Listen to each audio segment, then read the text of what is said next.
नमस्कार। हर मौसम का अपना ही एक आनंद होता है, हर मौसम का अपना एक मज़ा होता है और ख़ासकर वर्षा ऋतु का, क्योंकि वर्षा ऋतु में ऐसा लगता है कि जैसे पूरी प्रकृति जो है वो आनंद से भरपूर है और आनंदमयी हो चुकी है। इस मौसम में काफ़ी खुशी, काफ़ी उत्साह नज़र आता है और इसी तरह गर्मी के बाद हमारे शरीर में भी कुछ परिवर्तन आते हैं। क्यों? क्योंकि जैसे जैसे प्रकृति बदलती है वैसे वैसे जो है हमारे शरीर में भी परिवर्तन आते रहते हैं और इसीलिए कहा गया है कि यत् पिंडे तत् ब्रह्मांडे, यानी जो हमारे शरीर में मौजूद है वो ही हमारी प्रकृति या वातावरण में मौजूद होता है। तो इसीलिए जब हमारे इस ब्रह्मांड में, इस प्रकृति में कोई बदलाव आता है तो उसी के साथ जो है हमारे शरीर में भी तरह तरह के बदलाव आते हैं और उन बदलाव के अनुसार हमें अपने खान पान में, रहन सहन में कई बदलाव करने चाहिए। तो वर्षा ऋतु में हम क्या बदलाव करेंगे इसकी हम आज चर्चा करेंगे। तो सबसे पहले हम आहार के बारे में बात करेंगे। हम ये समझें कि वर्षा ऋतु में जो है वो जैसे मौसम में आपने देखा है कि कभी धूप होती है, कभी छांव हो जाती है, कभी बारिश हो जाती है। इसी तरह अगर आप अपनी भूख को देखेंगे तो कभी लगेगा कि बहुत भूख लग रही है, कभी बिल्कुल भूख नहीं लगती और कभी ऐसा लगता है कि खाने की इच्छा ही नहीं होती है या जी मिचलाने लगता है। तो इस तरह के परिवर्तन हमारे शरीर में भी उसी अनुरूप होते हैं, यानी घटती बढ़ती भूख है और घटता बढ़ता मौसम है। तो इसीलिए आज हम इसके बारे में, इसको हम कैसे मैनेज करें और क्या क्या हमें करना चाहिए, हमें ध्यान रखना चाहिए, उसके बारे में हम आज चर्चा करेंगे। इस मौसम में हमारी ऊर्जा भी घटती और बढ़ती रहती है। जैसे अभी हमने बात की कि ऊर्जा का स्तर जो है कभी बहुत ज़्यादा हो जाता है, कभी बहुत कम हो जाता है, कभी हमें बहुत अच्छा लगता है, कभी बिल्कुल अच्छा नहीं लगता है, कभी भूख ज़्यादा लगती है, कभी भूख कम लगती है। इस तरह के बहुत सारे बॉडीली चेंजेस जो है वो तुरंत होने लगते हैं और इसीलिए ये समय जो है वो शरीर के शोधन के लिए बहुत अच्छा माना गया है। यानी कि शरीर की डिटॉक्स करने के लिए या शरीर के शोधन के लिए ये पीरियड सबसे अच्छा माना गया है। इस समय हमारी पचाने की क्षमता जो है थोड़ी कम रहती है, इसलिए उपवास करना या सुपाच्य आहार लेना या एकाहार आदि करना इस समय सबसे उत्तम रहता है। और आप देखेंगे कि ज़्यादातर धर्मों में इस समय कोई ना कोई उपवास का क्रम जो है वो आरंभ हो जाता है। इसीलिए हमारे धर्म भी इसी अनुसार बनाए गए हैं कि हम अपने शरीर का शोधन उन व्रतों और धर्मों के नियमों को पालन करके भी पूरा कर सकते हैं। लेकिन हम इसके अतिरिक्त केवल डिटॉक्स के पॉइंट ऑफ व्यू से भी इस समय हम एकाहार या फलाहार या उपवास अपनी शरीर की क्षमता, आयु, अवस्था के अनुसार हम प्लान कर सकते हैं और उसको कर सकते हैं। इस समय हमें अगर भोजन लेना है, उपवास की तो हमने बात की, लेकिन अगर इस समय हमें भोजन लेना है तो हमें अन्न में क्या लेना चाहिए इसकी हम सबसे पहले चर्चा करते हैं। तो अन्न में इस समय जो है पुराना चावल, पुराना गेहूँ हम उपयोग करें तो हमारे लिए अच्छा रहता है। नंबर 1 वो सुपाच्य हो जाता है। दूसरी चीज़ जो हमें ले सकते हैं हम वो है हमारे जो भी लोकल ग्रेन्स हैं या जिनको आजकल हम मिलेट्स कहते हैं, जैसे काकून है या इस तरह के जो लोकल ग्रेन्स आपके उपलब्ध हों उनका सेवन हम कर सकते हैं। इस समय सांठा वगैरह उसका इस्तेमाल कर सकते हैं। इसके अलावा थोड़ी मात्रा में हम बाजरा और मक्का ले सकते हैं। खासकर जो लोग डायबिटिक हैं वो बाजरा और मक्का का प्रयोग इस समय कर सकते हैं। लेकिन इस समय का जो स्टार ग्रेन है, जिसको हम कह सकते हैं स्टार ऑफ दिस सीजन, वो है जौ। जौ जो होता है वो एक ड्राई ग्रेन होता है। तो इस समय जब वातावरण में नमी ज़्यादा है तो जौ हमारे लिए बहुत महत्वपूर्ण और बहुत लाभकारी हो जाता है। इस समय अगर हम जौ का सेवन करते हैं तो हम इस मौसम की जो समस्याएं हैं उससे निजात पा सकते हैं। कैसे पा सकते हैं? क्या करता है जौ? जौ जो है वो हमारे शरीर में ड्राइनेस थोड़ी बढ़ाता है। तो जो वातावरण की नमी के कारण शरीर में तकलीफ़ें हैं, इनडाइजेशन हो रहा है, अपच हो रहा है, या कॉन्स्टिपेशन या कब्ज़ हो रहा है, या ब्लोटिंग हो रही है, यानी खाना हमारा पचता नहीं है और शरीर ऐसा लगता है फूला फूला जा रहा है, या उसमें जैसे पानी पानी इकट्ठा हो रहा है, शरीर में सूजन आ रही है, या मोटापा एकदम से लग रहा है बढ़ रहा है, कुछ खाया पानी पिया तो लग रहा है शरीर फूल रहा है, पेट फूल रहा है, वो समस्याओं को जौ के माध्यम से हम दूर कर सकते हैं। इसके अलावा जिन लोगों को वाटर रिटेंशन की प्रॉब्लम है, यानी जिनके शरीर में पानी रुकता है, उसमें उन महिलाओं को, खासकर महिलाओं को, क्योंकि वाटर रिटेंशन ज़्यादा होता है, या जिनको हाइपोथायराइडिज्म है उनको वाटर रिटेंशन की प्रॉब्लम होती है, तो उसमें भी ये जौ बहुत काम का और उपयोगी ग्रेन है। अब हम इस जौ का प्रयोग कैसे कर सकते हैं? हम इस जौ को अपने रोज के जो आटा, गेहूं का जो आटा हम इस्तेमाल कर रहे हैं, उसी में हम इसको मिक्स कर सकते हैं, मिला सकते हैं। किस प्रपोर्शन में मिला सकते हैं? एक सामान्य व्यक्ति के लिए 3 किलो में 1 किलो जौ हम मिलवा सकते हैं।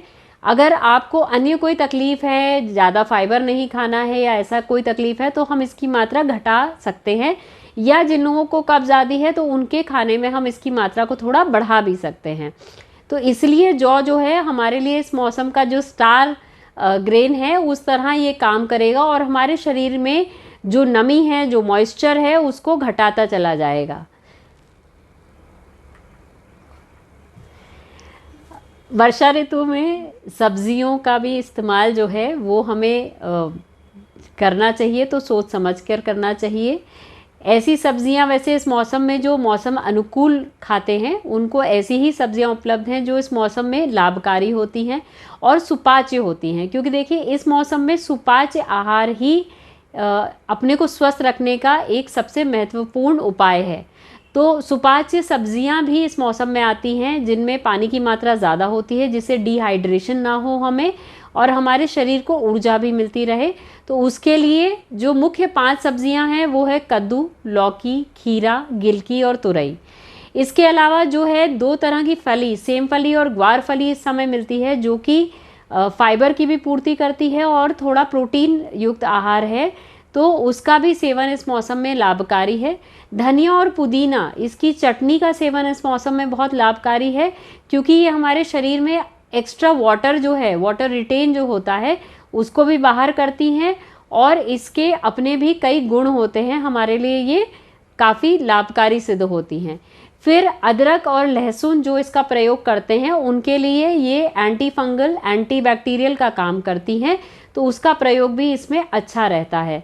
इसके बाद अगर हम और सब्जियों की बात करें तो करेला इस मौसम में आता है, और करेला जो है इस मौसम में बहुत लाभकारी होता है। क्यों? क्योंकि ये विटामिन सी युक्त होता है और ये हमारे शरीर को जो है काफ़ी वायरल इन्फेक्शन से बचाता है। इस मौसम में वायरल इन्फेक्शन बहुत कॉमन है, तो करेला जो है वायरल इन्फेक्शन, एंटी वायरल है, तो ये हमें वायरल इन्फेक्शन से भी बचाता है। इसके बाद एक कटीला परवल है, वो आता है। कटीला परवल, ये एक लोकल लैंग्वेज में इसको कटीला परवल ही कहते हैं, या कटीला करेला भी लोग कहते हैं इसको, तो कांटेदार होता है। उसका सेवन भी इस मौसम में बहुत लाभकारी है, और ये भी हमारे को एंटी इन्फ्लेमेटरी है, यानी शरीर में जो सूजन वगैरह है उससे बचाता है, और ये कई रोगों से हमें इस मौसम में बचाता है, इसलिए इस मौसम में इसका प्रयोग ज़रूर करना चाहिए। इसी मौसम की सब्ज़ी है। इसके बाद अरबी की सब्ज़ी इस मौसम में आती है, वो भी इस मौसम में बहुत लाभकारी है। कई लोग सोचते हैं कि अरबी की सब्ज़ी बादी है, उसका प्रयोग नहीं करना चाहिए, लेकिन ऐसा नहीं है, वो काफ़ी लाभकारी है। कई रोगों में, खासकर पेट संबंधित कई विकारों में वो काफ़ी उपयोगी होती है। अरबी की पत्ती जो है उसका प्रयोग भी इस मौसम में, 2 पत्तियां खासकर चौलाई की और अरबी की पत्ती का सेवन इस मौसम में करना चाहिए, जो कि एंटी इन्फ्लेमेटरी है, और इसके अलावा वो आपके जॉइंट पेन्स को घटाती हैं। डायबिटीज़ में ये दोनों पत्तियों की सब्ज़ी जो है वो बहुत लाभकारी सिद्ध होती है, इसलिए इसका प्रयोग जो लोग डायबिटिक हैं, जिनके जॉइंट पेन्स रहते हैं, वो चौलाई और अरबी की पत्ती का सेवन ज़रूर करें इस मौसम में, और इसका पूरा लाभ लें। 2 सब्जियां जो बहुत महत्वपूर्ण है इस समय, वो है परवल और टिंडा। ये दोनों ही एंटी इन्फ्लेमेटरी हैं, तो जिनके जॉइंट्स में सूजन आती है, जिनके जॉइंट के पेन्स रहते हैं, जिनके पैर में वैसे ही सूजन आने लगती है इस मौसम में, या हाथ पैर में सूजन आने लगती है, वो परवल और टिंडे का नियमित इस्तेमाल करते हैं तो इनके एंटी इन्फ्लेमेटरी गुणों के कारण शरीर में आंतरिक एवं बाह्य दोनों तरह की सूजन, यानी जिनके आंतों में सूजन या कोलाइटिस या इस तरह की तकलीफ़ें रहती हैं, तो उनको भी ये सब्जियां बहुत फ़ायदेमंद सिद्ध होती हैं। वर्षा ऋतु में अगर हम फलों की बात करें तो वर्षा ऋतु में जो फल उपलब्ध होते हैं, जो सीजनल होते हैं, उनका प्रयोग जो है वो बहुत लाभकारी होता है, बहुत फ़ायदेमंद होता है हमारे लिए। तो कौन कौन से ऐसे फल हैं जो वर्षा ऋतु में हमें लाभकारी सिद्ध होते हैं? सबसे पहले अगर हम बात करें तो इस मौसम में कुछ पहाड़ी फल जो है वो उपलब्ध होते हैं, जैसे आड़ू है या आलू बुखारा है, वो बहुत फ़ायदेमंद होते हैं, दोनों ही इम्यूनिटी बूस्टर हैं। अगर हम आलू बुखारे की बात करें, इस मौसम में भरपूर मात्रा में उपलब्ध होता है और बहुत लाभकारी सिद्ध होता है, क्योंकि ये आपके अनीमिया यानी आयरन की कमी को पूरा करता है, शरीर में कमज़ोरी थकान को दूर करता है। जिन लोगों को बहुत कमज़ोरी और थकान रहती है वो इसकी चटनी बनाकर या इसका रस निकालकर उसका सेवन कर सकते हैं, लेकिन इसका रस जो निकलता है वो इसको उसमें पानी मिलाकर पतला करके और मिश्री डालकर उसका या गुड़ डालकर उसका सेवन कर सकते हैं। तो उनको जो अत्यधिक थकान रहती है जिनको भी, उनके लिए लाभकारी है। ये हार्ट के लिए बहुत अच्छा इसका जूस रहता है, बहुत लाभकारी है। जो लोग शहद का प्रयोग करते हैं वो आलू बुखारे की चटनी में शहद या आलू बुखारे के रस में शहद मिलाकर ले सकते हैं हार्ट प्रॉब्लम्स के लिए, वरना मिश्री डालकर भी इसका प्रयोग किया जा सकता है। इसके अलावा आलू बुखारा जो है वो आपके नौजिया, वॉमिटिंग या जिन लोगों को गुस्सा ज़्यादा आता है, चिड़चिड़ाहट रहती है इस मौसम में, उसके लिए बहुत फ़ायदेमंद है।